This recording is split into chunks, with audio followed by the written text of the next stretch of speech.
You think you know who your friends are. You think because you share laughs, because you text every day, because you have history together, that these people have your back. But here is the cold truth that Machiavelli understood centuries ago. Some of the people closest to you are not your allies. They're your executioners. And the knife they will use to end you is the one you handed them wrapped in trust. Friendship is not what the movie sold you. It is not unconditional. It is not pure. In the real world, friendship is a contract. And like any contract, it can be broken, manipulated, or weaponized against you. Most people walk through life blind to the parasites feeding on their energy, their resources, their very identity. They call these parasites friends. They defend them. They make excuses for them.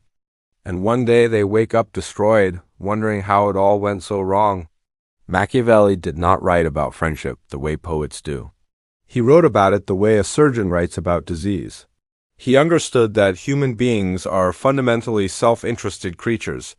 We form alliances based on what we can extract from each other. And the moment the value equation shifts, loyalty evaporates.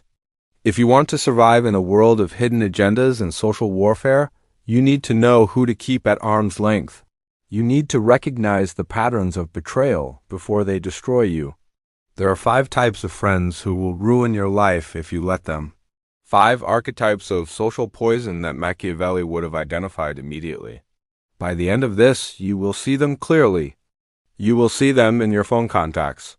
You will see them at your dinner table, and you will have to make a choice. Cut them out or let them bleed you dry. The first type is the Envy Addict. This person does not celebrate your wins. They tolerate them. On the surface, they smile. They say congratulations. They might even buy you a drink.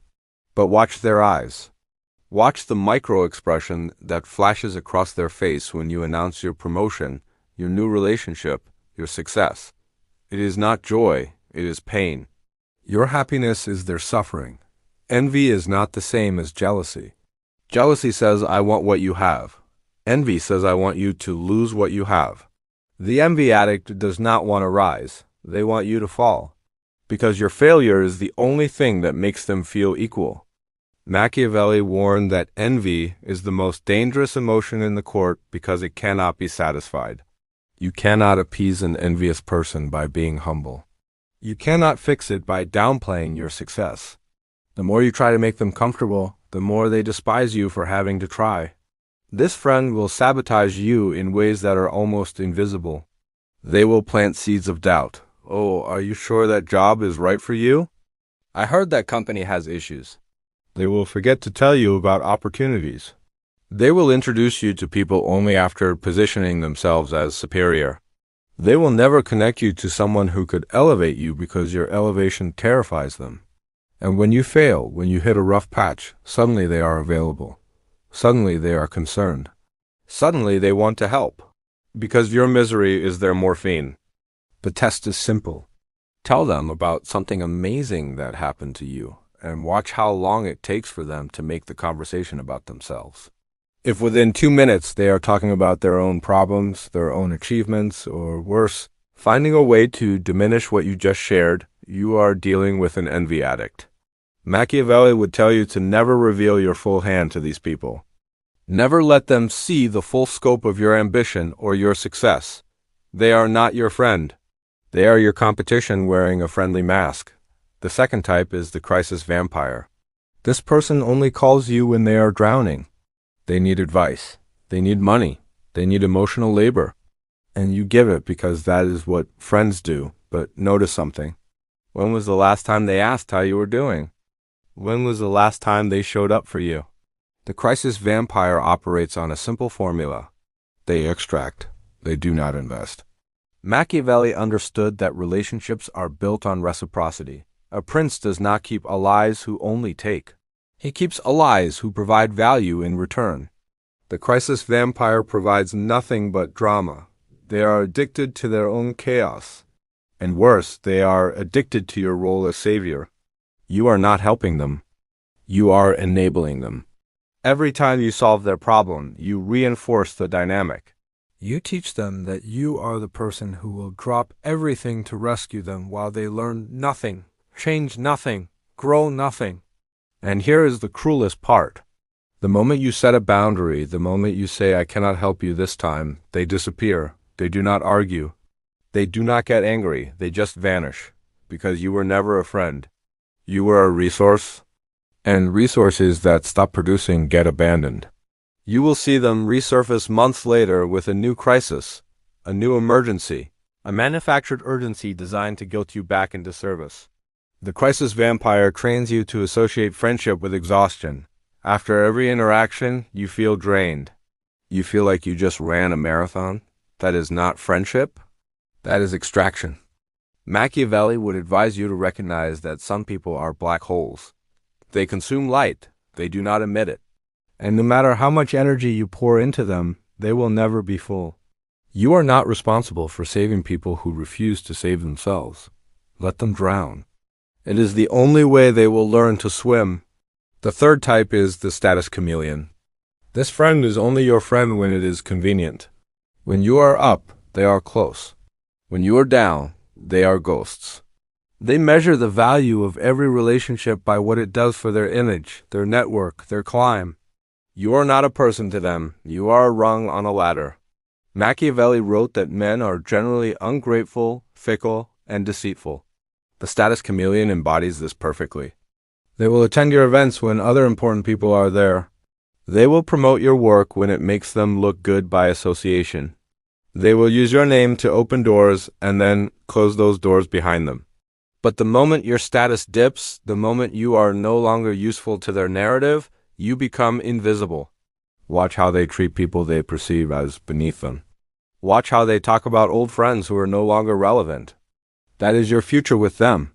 The status chameleon does not have friends. They have accessories. And when you go out of fashion, you get discarded. They are the person who networks at your birthday party. They are the person who takes photos with you for Instagram, but never answers your texts. They are performing friendship, not living it. Machiavelli would say that these people are useful in the short term. You can use them the way they use you. Extract value, make connections, but never trust them. Never confide in them. Never rely on them in a crisis, because when the ship starts sinking, they will be the first ones in the lifeboat. And they will not look back. True friendship is tested in the valleys, not on the peaks. If someone only loves you when you are winning, they do not love you. They love your winning. The fourth type is the hidden competitor. This is the most dangerous one because it is the hardest to detect. On the surface, this person is supportive. They cheer for you. They give advice. They seem genuinely invested in your growth. But underneath, they are measuring themselves against you every single day. Your relationship is not a friendship. It is a silent war. The hidden competitor operates in a space of comparison. Everything you do is a benchmark for what they should be doing. If you buy a car, they need a better car. If you get a promotion, they need to get a promotion faster. If you start a business, suddenly they are starting a business too. And here is the trap. They will never admit this. If you confront them, they will act confused. They will say you are being paranoid. They will make you feel guilty for noticing the pattern. But the pattern is real. Machiavelli knew that the most dangerous rivals are the ones who sit at your table. The hidden competitor studies you. They learn your strategies, your contacts, your weaknesses, and then they use that information to outmaneuver you. They will copy your ideas but execute them faster. They will befriend your mentors and position themselves as the better version of you. They are not inspired by you. They are threatened by you. And their entire identity is built on proving they are superior. The test is this. Share a goal with them before you achieve it. Tell them about a project, a plan, a dream. Then watch what they do. If they suddenly announce a similar goal, if they start moving in the same direction with urgency, if they find ways to subtly undermine your progress while advancing their own, you are dealing with a hidden competitor. Machiavelli would tell you to never reveal your full strategy to this person. Keep your moves private. Let them chase shadows while you build in silence. Friendship requires celebration without comparison. If someone cannot be happy for you without immediately thinking about what it means for them, they are not your friend. They are your rival, and you need to treat them accordingly. The fifth and final type is the loyalty manipulator. This person uses the language of friendship as a weapon. They talk about loyalty constantly. They remind you of everything they have done for you. They guilt you into staying in a relationship that is no longer serving you. How can you do this to me after everything we have been through? That is their favorite line. They weaponize history to trap you in the present. The loyalty manipulator operates on emotional debt. They keep a ledger of every favor, every time they showed up, every sacrifice they made, and they will cash in that ledger the moment you try to establish a boundary or walk away. They do not see friendship as a mutual exchange. They see it as ownership. You owe them, and they will collect. Machiavelli understood that obligation is a tool of control. The loyalty manipulator knows this too. They do favors you did not ask for so they can hold them over your head. They create situations where you feel guilty for prioritizing your own well-being. They frame your growth as betrayal. If you are changing, if you are evolving, if you are outgrowing the dynamic, they will make you feel like you are the villain. They will play the victim so convincingly that you will start to believe you are the problem. But here is the truth. Loyalty is earned, not demanded. Real friends do not need to remind you of their loyalty. It is demonstrated through consistent action, not through guilt trips and manipulation. The loyalty manipulator is terrified of abandonment, so they create a prison and call it friendship. They suffocate you with expectation and call it love. The moment you try to leave, they will escalate. They will threaten to cut you off. They will tell mutual friends that you have changed, that you are not the person you used to be. They will try to isolate you, to make you feel like you are making a mistake. But you are not. You are breaking free. Machiavelli would tell you that a prince must be willing to be hated if it means preserving his power. You must be willing to be the bad guy in their story if it means protecting your peace. So what do you do with this information? You audit your circle. You look at the people you call friends and you ask yourself hard questions. Do they celebrate me without comparing themselves to me? Do they give as much as they take? Are they present in my valleys or only on my peaks? Do they compete with me in secret? Do they guilt me into staying small? Machiavelli did not believe in cutting people off out of cruelty. He believed in cutting people off out of strategy. You only have so much energy. You only have so much time. Every relationship is an investment, and bad investments will bankrupt you. You do not owe anyone access to your life. You do not owe anyone your loyalty if they have not earned it.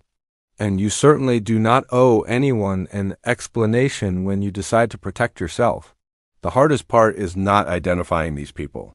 The hardest part is accepting that someone you loved, someone you trusted, someone you shared years with, falls into one of these categories. It feels like betrayal. It feels like loss. But it is not loss. It is clarity. And clarity is the most valuable thing you can have in a world full of illusions. Let them go. Let the envy addict find someone else to resent. Let the crisis vampire find another savior. Let the status chameleon find another accessory. Let the hidden competitor find another target. Let the loyalty manipulator find another hostage. You are not responsible for managing their dysfunction. You are responsible for protecting your energy, your vision, your future.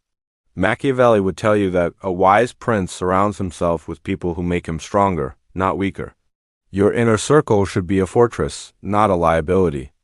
The people closest to you should challenge you to grow, not chain you to who you used to be. They should celebrate your light, not dim it to make themselves comfortable. If this truth cuts deep, if you see faces in your mind right now, you know what you have to do. The question is whether you have the courage to do it. Subscribe if you are ready to stop being everyone's emotional support system and start building a life where your energy is sacred. The shadows are where the real power lives.